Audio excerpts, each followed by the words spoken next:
Let's talk about debt lately. Let's talk about you and me. Let's talk about all the good things and the bad things that may be. Let's talk about debt. How many times have you looked at someone wealthy and been like, how did they do it? I think we are wired to be so curious, or some can be so jealous of individuals who have been successful and built wealth over the years. And today's podcast, Cindy and I are going to be sharing with you the 5 secrets of the wealthy. And for some of you, you may hear that title and say, well, this podcast is not for me because I'm not there. But I am here to tell you that we all start somewhere.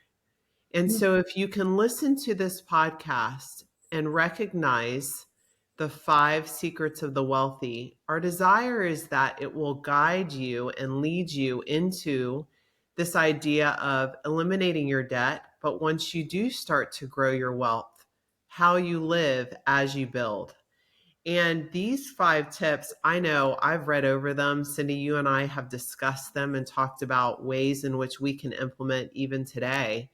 And for you as a listener, as you're watching or listening to this podcast, while you may not be able to accomplish everything that we share, you will see pockets of information or tips or tools that you can put to work right away for you so that you too, just like Cindy and I, can be on the upswing of building wealth. You know, I think, and we talk about this all the time, Cindy, is just the awareness.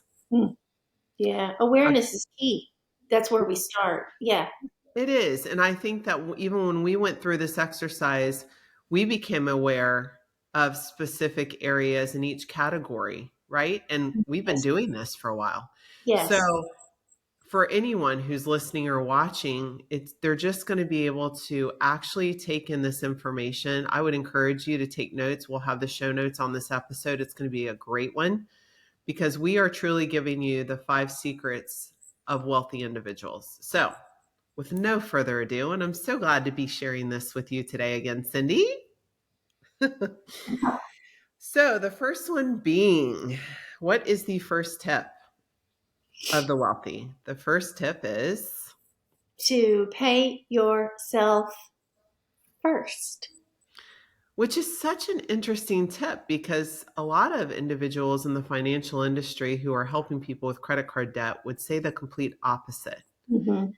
And I love this because I think that part of the reason individuals stay in debt or stay financially tied down is because they have an overwhelming amount of shame and guilt about how they spend or if they do something for themselves, Mm-hmm. right? Definitely. So they Definitely. don't even want to deal with it and they just go, it's what I call the ostrich syndrome, to where they won't even become aware. They just live in the now, live in the moment, spend when they get paid, and that's just the way they function.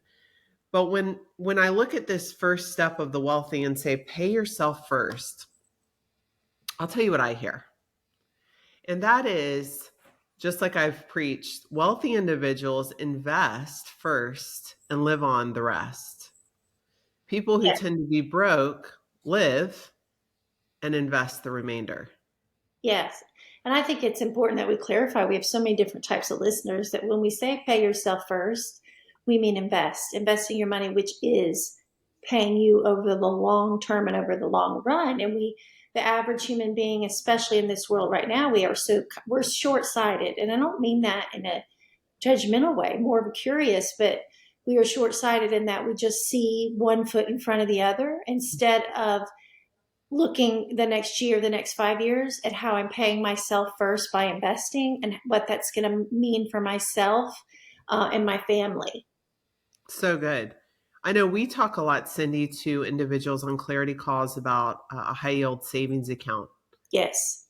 where that's one area to, especially when you're first starting, or even if you're in debt, you still can pay yourself first. You Yeah. still And can put habits in place. And so, what would you say are some great ways for people to get in the game of paying themselves first? Well, such a simple way is the high yield savings account. And this allows you to create kind of, a lot of people will do it, make that their emergency fund, 3 to 6 months. And it is, I know Amber, we've talked a lot about SoFi. Hmm. And SoFi or Ally even, but SoFi is great because it allows you to automate the process with them, and it's very clear on their website. And when you get paid, that money just naturally, was I think Amber says, set it and forget it, is it naturally goes into that, or not naturally, you're going to create the habit of it going into that account. Whenever you get paid, you're going to decide the percentage, which we'll talk about in a little bit, and it yields a higher return than if you just stuck it in the bank, your local bank. All right. And it's not easy to get to because there's not a, what do you call it? ATM. Thank you. To Mhm. go to and grab it out. So you're making money there. You're investing in yourself and your family, and you're looking out for yourself long term. And you forget about it, and you don't even realize the money that's growing there. And when we say pay yourself first, that's a way to pay yourself for years to come also. Yes, very Because much. it's growing interest. You're not wasting it, but because you've put the practice like Cindy shared of just setting it and automating it, you probably don't even realize it moved. You won't. Right. So, and for those of you who are listening, you're like, I don't even have $100 to do that a month. You You can don't do. have to. You can Start with do. $10. Mhm. But open up your high yield savings account, set it on auto draft, and move that money and pay yourself first. And, it's just something psychologically too that is like, great. All right. I've done something positive for my Mhm. future. Mhm. That feels And good. so it's not that I'm just waking up every single day and surviving. I'm now thriving. I'm Yes. starting to flip my script, as we say, right? Yes. And build wealth. Yes. So that's number one. Number two, the number two secret of the wealthy is they live on 20% of their income. And before I elaborate on this, I want to clarify something. These are wealthy individuals. And so it's easy to live on 20% of your income if you're bringing in 100,000 plus a month, right? It's easy to, it's a lot easier, I should say, than if you're an average American household. Right now, the average American household income is $77,283, Cindy. That's average. And when you think about 20% of the average American income, there's no possible way that could be done. That would be 1288 a month Yeah. you would have to live on. When we talk about 20% of your income living on that, what does that entail, Cindy? What categories are we speaking to? Real simple. Very simple. First of all, it's your necessities, and that necessities is going to mean your day to day living. So your rent or your mortgage, groceries, your car, gas, utilities, all of the things for you to live. And then secondly would be your discretionary spending. And the discretionary spending is that extra spending that you decide, and it's fun depending on how you look at it, is what are the things that I want to spend on that add value or bring me joy. And so I love, and I'm going to just promote him. Uh, Ramit Sethi, and so many different people said it different ways, but I love how he says it, which is to spend, what is it, expend extravagantly. And I'm not using the right adverb there, but spend extravagantly and save mercilessly. So, in other words, I'm picking, like for me, it's hair and nails. That's it, I'm doing that. And then for Amber, it may be something else, but It's skincare for me. I love great skincare. yeah, there you go. And everybody else is everything. Everybody has their own thing, but it's all the other things that sitting down and wondering what are the things that I don't need to spend on, and I don't want to spend on. I'm currently spending on because they don't add value, bring me joy. So I'm saving on things that don't add value, bring me joy. But those two things I am spending on. So it's a discretionary spending, and that can be well, yeah, a great exercise, fun way to live. And so when we talk about that the rich and the wealthy live on 20% of their income, I want to do like a sliding scale for our listeners, because for those of you who fall closer in the median income or maybe a little higher, we really encourage you, one, to do the exercise, right? Mhm. A lot of people go into their life and never do the exercise at the beginning. So they're in their life, they're paying their bills, they're spending money, and truly have no idea to do this exercise. Take your total annual income, divide it by 12 months. And we even say right now, for those of you who fall closer to the medium, live on 50%. Mhm. Take 50% of your income to cover your necessities and your additional items, as Cindy went over, that the things that you absolutely love, and 50%. Do the math on that. So if you did it on the average annual income right now, which we talked about 77,000, that would allow individuals to spend $3,220 a month for hard living, along with the additional things that are non-negotiables for them that they absolutely love. And it's the hardest part of this process, just like we say doing the clarity call, right? Is filling out, putting it to paper and seeing where you actually are. Yeah, I keep thinking as you're talking about age, um, and in doing clarity calls, Amber and I speak to people of all ages. So right out of college to in their 70s. And I just want to right now give you permission as a 52-year-old woman that it doesn't matter your age, just simply being aware and doing the exercise like this gets you started somewhere. So I'm inviting any, it doesn't matter what your age is, and just do it. It will, it's one thing to increase awareness and then do the next right thing and the next right thing. And I'm getting off on a tangent, but I hope that adds value. This is what keeps coming to mind. Well, and regardless of what percentage you fall in that you see when you're doing this exercise, you can always work to improve it. So Yes. if you're falling and you're living in and your expenses are 70% of your income, maybe set a goal by X month. I want to be down to 50% and work to do that. And there's two ways to do it, right? Decrease your expenses or increase your income. Yeah. But the awareness of it is going to drive the behavior. Yes. Yes. So I love this area because I feel like it's the biggest area that separates wealthy and non-wealthy individuals. Just the unawareness of what they're spending and what their cost of living is. So definitely do the exercise. You can calculate it, like I said, by taking your overall household income, dividing it by 12, and then seeing what that is. But, even our trending spending worksheet that we have on our website at Reduce My Debts, that's a great way to actually see what your hard costs are by just going through that exercise and seeing what you're spending, where your money's going monthly, and see where it falls in percentage of your monthly household income. Once you have that percentage, set a goal for yourself and shoot to work towards that. And as your income increases, you will notice that if you follow the secrets of the wealthy, you'll start to decrease the percentage of your living expenses versus your income, which is the goal, because the more money you free up, the more that you can pay yourself first and invest in other areas. That brings us to number 3. Do you want to say what it is, Cindy? It's don't lose money. Don't lose your I mean, money. who likes to lose money? Nobody. And I think people don't realize, they think probably I did. Like, I don't lose my money. Yeah. Then, yeah.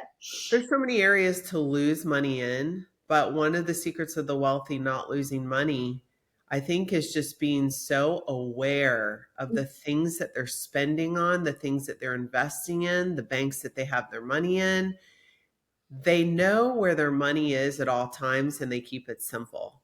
Wealthy individuals are not extreme. I mean, they're risk takers, don't get me wrong, but I don't see them as being so risky, so careless, so reckless that they don't have a good grasp on the places that they're placing their money in. Yeah. They don't lose money. I know some people who have no problem losing money, whether it be with gambling. We have one of our debt coaches that they specialize specifically with individuals who have gotten themselves into debt due to gambling. And I can't even understand that, because it's like, how could someone just throw money away with gambling? But it does happen. But wealthy individuals, they do not lose money. They don't lose money on investments. They know when to sell, right? And they know when to buy. Yes. They know when to trade their car in and they know when to hold. But those are the everyday decisions that we can make now at any level of money that we have that will impact our ability to build wealth. Yes. Where would you suggest, Amber, that they can go for um, book? They can read whatever, where they can learn more about that and get better at it a little bit, little by little, or not even get better at it, but become more aware of it little Yeah, by. it's a great question. I think just this month specifically being financial literacy month, Mm-hmm. I think there's so many tips and tools out there to learn where to look to see if I'm losing money. And one of the biggest things that I love is just evaluating what you're currently spending on and see if there's better options. So, a Yes. perfect example may be, what am I paying in my car insurance right now? Is there a better option somewhere else where I'm not losing so much money this direction that I can move it over here? Or subscriptions. So many people, especially with the digital age that we live in, will go online and we will buy stuff. I know I do it all the time, or subscribe to an app, or subscribe to a box Yep. and forget about it, right? Yep. Going in and turning those off, taking responsibility for, like, let me look through everything I'm subscribed to right now and really dive in. Someone that works in my office, she was telling me the other day, I went through every subscription I have and just turned them all off. Yeah. Great. It's a good feeling too. I try to check it, well, I'd say every 3 months or less. Yeah. Um, I went and turned off a lot, and so I know I'm saving all that money. And I look at it and I do the same thing. I value. I'm like, is this something that is going to add value to my life daily? Right. All right, or at least several times a week. If not, I don't need it. It's If I'm good. not opening that app, if it's not adding value to me, I'm not using it for a certain reason on a continual basis, I don't need it. And another big tip that I'm going to share, because this is my favorite tip ever. When I purchase something, there is a 14-day rule if you're Mm, purchasing anything whatsoever, that if there is a price difference in the 14 days after you purchase an item, that you can go back to that specific retailer and get what's called a price adjustment. So anytime I purchase something, I still watch the price of it. And if I notice that it goes on sale over the next 14 days, guess what I do? I reach out and say, hey, I bought this. Would you rather me bring it back and just purchase it again? Or can I get the price adjustment on the difference in the pricing? And every single time they're going to give you the difference in the pricing. So just being aware, just being responsible with the money that you're spending, you're not going to lose money. If anything, you're going to see opportunities to make money. And that money that you're saving, whether it's with price adjustments or turning off subscriptions, pay yourself more. yeah, yeah, that's good. It's It's good. great. So, number four. Number Number four. four is invest in assets that cash flow. And boy, do I love this, because I believe cash flow is everything. Even people who are handed money or inherit money, that's a great thing. But the more beautiful thing is to be able to cash flow on a monthly basis. It's, what is that money yielding you? And so, whether it's assets or investments of some kind, stocks, investments into business opportunities, I'm very entrepreneurial in nature. So, I love to invest in businesses, whether myself or someone else, that will yield a cash flow. To me, cash flow is king. And for wealthy individuals, that is one of the big secrets, is having multiple streams of revenue from multiple areas.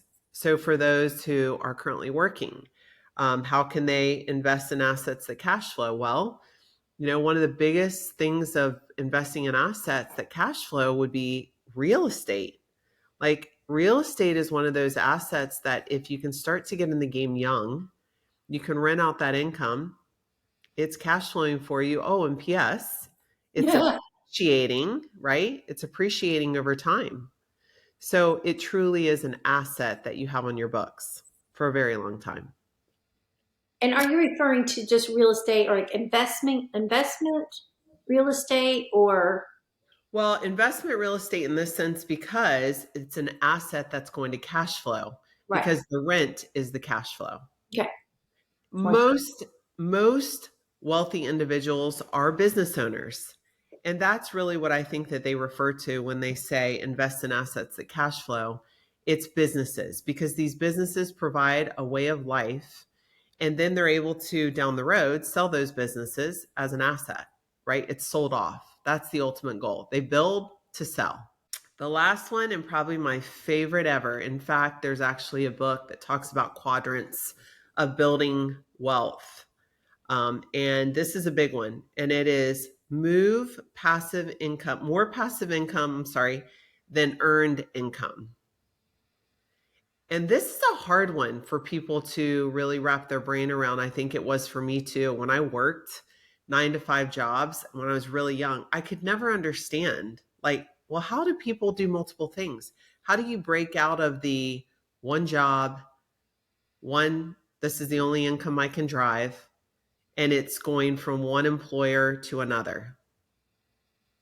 And I know you have experience in this, Cindy. So maybe you could share a little bit about how you broke out of the 9 to 5 and started to make more passive income than earned income and what that did for you and what you decided to do because of it.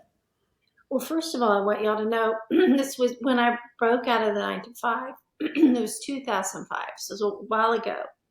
I was scared, yet I was excited, scared and excited. Thankful for the yes and. Um, but one of the things I've always, what I learned and what I like to teach to other people is when you're looking and fear is false evidence appearing real, is the fear of the what if greater than the fear of actually doing it. In other words, I'm going to lay on my pillow at night and I'm going to wonder what if.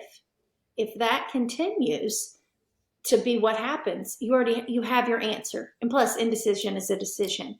I made a decision, not an easy decision, to leave a great job and move into business with a lot of passive income or opportunity for passive income. I did not understand what all of that meant at that time, which is what does that tell you? You can move without understanding everything at the time that you move. And it was a great success for me. I am not in that industry anymore, but I had hundreds of people that were networking, and as a result, I made a lot of money based on what they did. And I may have been at home working, or I may have been at home eating ice cream. Now, I love ice cream. Now, that's not to say I didn't work hard. I did work hard, but it was not based solely on what I did. And that was the making my money, I don't know what you say, making my money work for myself versus You don't actively work I for don't it. actively work for it. Yeah. So I just my money was working for me. I was not actively working for it. And that was and is a good feeling. And I want to share some ways in which individuals who are listening today on the podcast can start to navigate and find a little area that may be of interest to them to drive passive income. So I want to suggest some of the things that I wrote down here that we talked about, which is obviously rental income is one. That's Mm-hmm. passive income. Mm-hmm. And you've got an asset. So it accomplishes a couple of these categories. Dividend income, which is payment received from owning stocks or shares in a company. My son Connor, he loves the stock market. He is all about trading. He teaches individuals how to do that.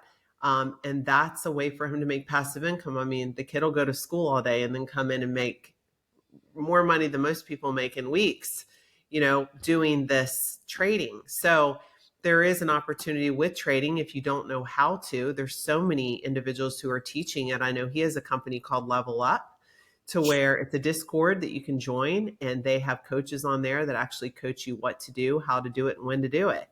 And so it's a great way to learn a new skill set that will yield you the passive income. And some people may get so good at it that they leave their job like you did, Cindy, and they're able to leave the 9 to 5. And you had a very good job. You were in the medical field. You were a nurse, Mm-hmm. and something you had gone to school with. You were making great income. But there can come a point to where, especially for the wealthy, they start to see that the passive income opportunities far outweigh punching the clock. Yeah. It's a great feeling. Royalties, affiliate marketing with social media, what it is right now, there's so many ways for individuals to make money with affiliate marketing or promoting products online, YouTube channels. All of those are passive income. Yeah. Yeah. So you can do them in conjunction with your 9 to 5 until, like Cindy, it switches over and you're making more money at your passive income. And the thing is, start. That's right. Start. Yeah. Because in this day and age, people will get excited about watching someone cooking in a kitchen. And I'm not trying to make this silly, but it's the truth. So start something. I'm not telling you not to have a plan. That's not what I'm saying. Know what you want to accomplish and what you want people to watch. But at the same time, thinking about having just writing and planning and planning and planning and never doing is not good. It is. It's so important. And when we talk about these steps, even when I look over these, I get excited. I wish I would have known these when I was like 10, just so I could have them in the forefront of my mind as I navigated life. But now I'm such a big believer in sharing them with people and giving them hope, because there's nothing different about how I built wealth over the years, how, Cindy, you built wealth, how you got to where you are, how I got to where I am, how some of the wealthiest, Bezos or all of these individuals who have succeeded at great things, we are all made the same way, Mm-hmm. right? Yep. It's decisions and choices every single day, and having a clear plan and having the guidance necessary to drive us to know what to do and when to do it. And Yep. so our goal is just to give you these tools today, especially some of these exercises that you can do as soon as you get off this podcast today, figuring out, okay, what percentage of my income am I living into? And, for a lot of you, you may look and say, I'm still dealing with a ton of debt. Reach out, set a clarity call with us. We love hearing from you. We love taking the opportunity to look at your overall picture and what your goal is and walk you through that. And so I know, Cindy, honestly, we get giddy sharing stories of people and hearing back from them after they've, got started with us, of what they're able to do with the income they've saved. Because this third thing of don't lose money, that the wealthy, we talked about a secret of the wealthy. For those in debt, if you're making the minimum payment, how much of that is going towards principal? 1%. So 99% of it you're losing. It's going to interest. So reach out and let us help you navigate that season, get you on the path to building wealth, so you too will live into these 5 secrets of the wealthy. You're going to start to see them come to life for you. You're going to start to see why they make sense. You're going to start to see how easy it really is to live into this. And we'll guide you in that direction. So I'm really glad you were able to do this with me today, Cindy, because I know we have these conversations all the time and people don't know what's possible. Yes. They think it's out of the realm of possibility for them. But it starts here, right? It starts Yeah. in your mind and what you believe you're capable of doing, and then the rest will fall into place. Love it. Yep. So until next week, thank you guys so much for joining us. We'll have the notes here, and reach out. We love hearing from you guys, and we'll see you soon.